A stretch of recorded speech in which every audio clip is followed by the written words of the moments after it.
Hi and welcome back to Chef Hacker Kitchen. What's the difference between stuffing and dressing? Okay, give that some thought because we're going to explore that further a little later in this video. In the meantime, I'm going to show you a bread and sausage based dressing that is just wonderfully versatile. You can serve this inside a chicken or a roast turkey. You can serve it alongside a duck or a goose.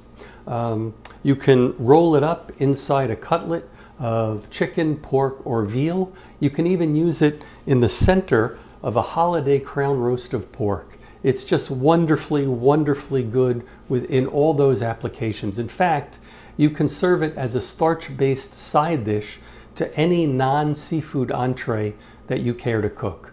And the hack in this one is one that I learned way back in the 1970s from a Puerto Rican cook who I worked with in central New Jersey. Okay, let's get started. Okay, before we get into the full list of ingredients, I want to say a little bit about the bread that we use. You can go ahead and buy stuffing mix in the store. They come in bags. You see them especially prominently displayed around the holidays, but you can get them all year. But I just prefer to use plain old white bread, and in order for that to make a wonderful stuffing, I go ahead and cut it and dry it in an oven. So let me get started with that.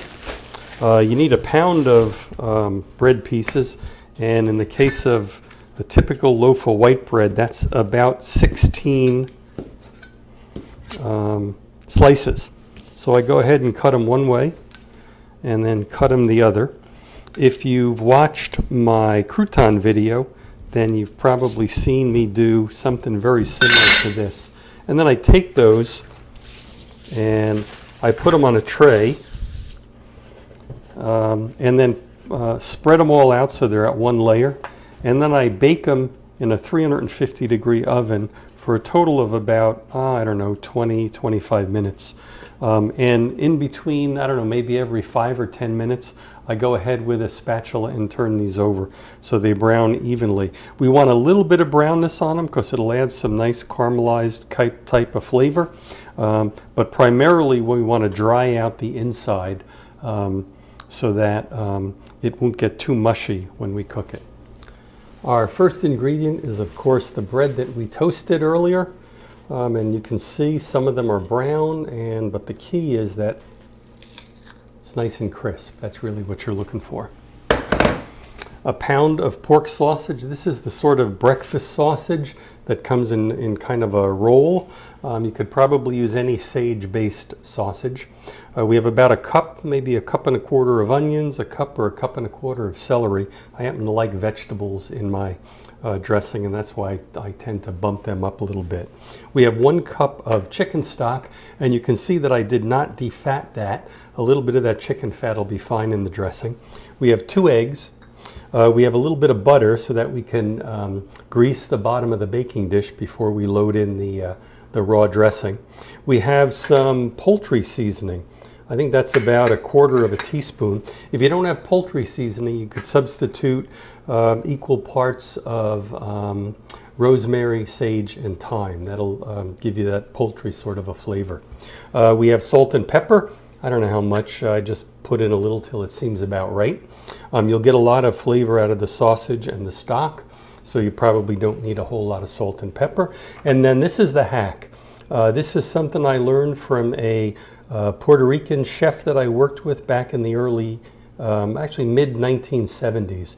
He always put a little bit of baking powder in his dressing, and when you cook that dressing with the baking powder acts as a leavening agent, so it really puffs up the dressing nice. Now, one thing you need to be concerned with, make sure you cook that dressing all the way through, because if you don't, after it puffs up, it's going to cool and really flatten out. So you want to maintain the nice light dressing that's afforded you by the baking powder.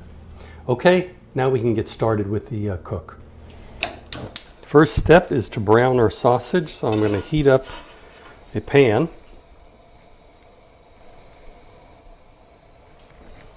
And what we want to do here is we want to pick off little pieces of sausage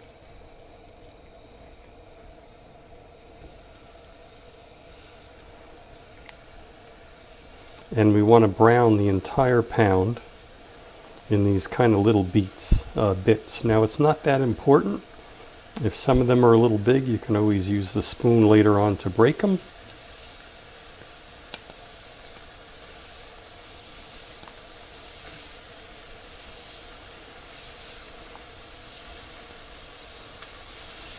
But I like to at least get a little jump on it. So we get nice bits of pork sausage that are completely browned. Now you'll notice I'm not using any oil in this because there's probably enough fat in the sausage that I wouldn't need to use any.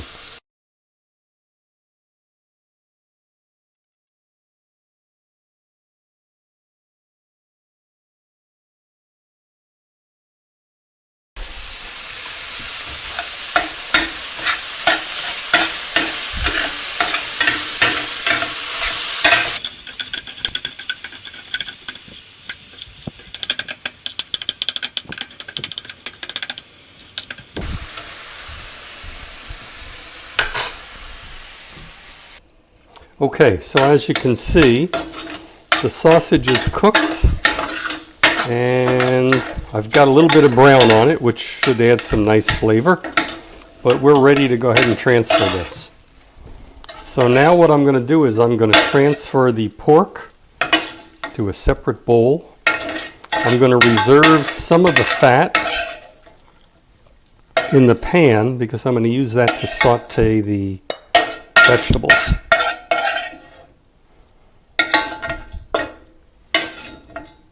And it looks to me like there's probably a little more fat than I need, so I'm going to pour some off. Okay, that's better. You just need a little bit of a coating of fat. So now I'm going to go ahead and saute the vegetables.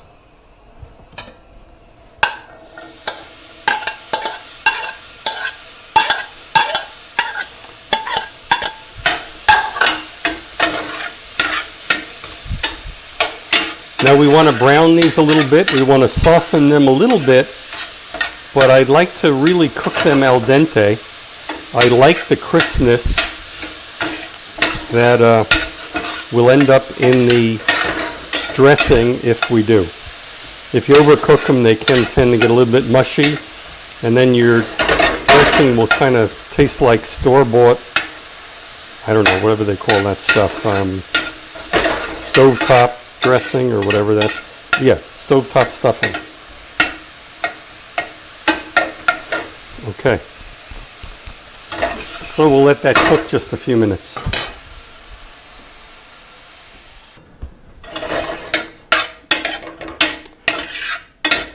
All right. So you can see the vegetables have gotten a little bit of brown.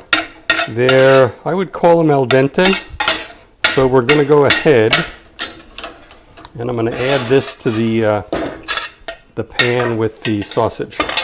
Now, while the vegetables were cooking, I noticed that there was a lot more fat than I would have liked in the sausage. So I went ahead, tilted the pan, allowed the fat to run to one side, and I pulled off about 2 tablespoons of fat.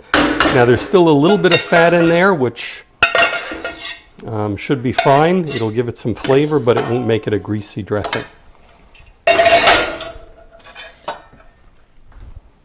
All right. And now with the vegetable and pork ready, we can move on. I'm going to take the butter and I'm going to butter the bottom of my baking dish. I'm using a, what is this? I don't know, 9 by 13 maybe baking dish, and this usually is the one I typically use, and normally the dressing would fit fine in there. Now the reason you butter this is twofold. Yeah, sure, what you'd probably expect is so that it doesn't stick, but in addition to that, it's going to allow the dressing on the bottom that comes in contact with the pan to get a little bit crispy, and I really like that. So now we'll set that aside and we'll start to get ready with the liquid ingredients. Okay, so I'm going to take my eggs and I'm going to beat them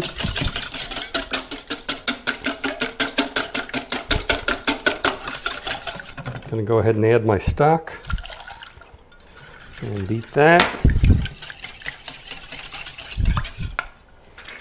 Salt and pepper goes in there.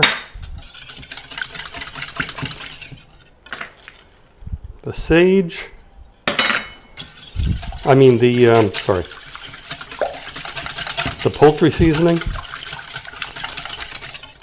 And I'm going to wait until I combine the rest of the ingredients before I add my baking powder.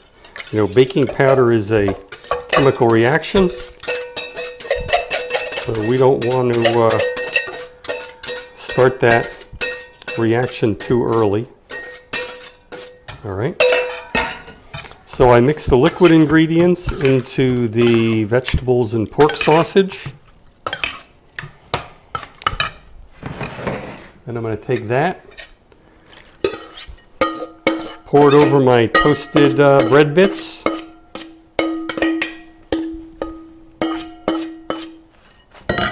And now I'm going to go ahead and add the baking powder, sprinkling it over and mixing it in. Now at this point, if you find that your dressing looks a little bit dry, you could add some more stock, you could add some water, you could even add some milk or cream, and that would make it even a little more rich. But I think it looks like we got this about right. Let me just mix it a little more to be sure. At this stage, you don't want to overmix it because you want some of the bread cubes and bread bits to retain their shape. They'll soften up when they cook, but they'll sort of hold on to some of the existing shape, and I really like that. I don't like a mushy, shredded up kind of a dressing. Okay, I think we're looking pretty good here. So now we'll transfer it to our baking pan.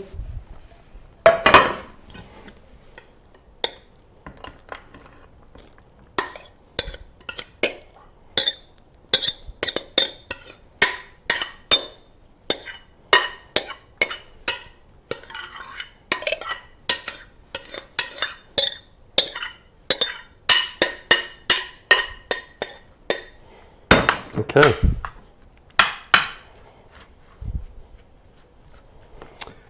Try and get it to an even thickness all across the pan so that it'll cook evenly. And we're ready for the oven, and that's going to be a 350 degree oven, middle rack.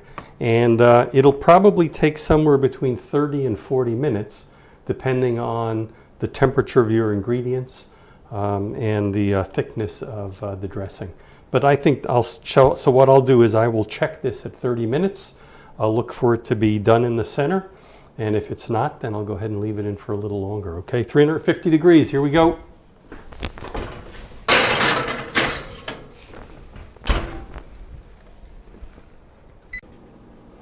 All right, so it's been 30 minutes. That looks nice and brown. Take the temperature, go in the center, looking for at least 170 degrees. And looks like we do have 170, so we should be good.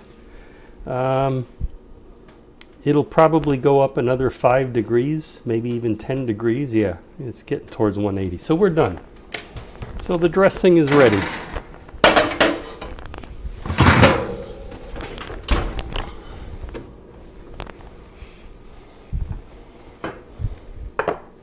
Yeah, that looks great. Nice and brown on the top.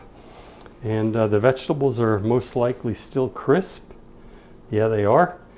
And we have a nice little crust. Okay. So that's our, what I like to call, universal bread and sausage dressing. Please try this dressing. I know you're going to love it. I especially like it in stuffed pork chops. You take a really thick cut pork chop, bone in, and you make a little slice midway through the back, use your fingers to create a little pocket and stuff this dressing in before you cook it. And then roast that in the oven. Make sure you bring it up to 170 degrees, and you're going to have the finest pork chop you've ever had. Let me know if you try it, what you think about it. Now, as promised, what is the difference between stuffing and dressing? Well, when I was in school at the CIA, we learned that stuffing is cooked inside the bird and dressing is cooked on the side. Personally, I almost always use this dressing. I rarely ever stuff a bird. Anyway, if you like this video, please go ahead and hit the like button. And don't forget to subscribe so you always know when we have new videos coming out. See you next time on Chef Hacker Kitchen.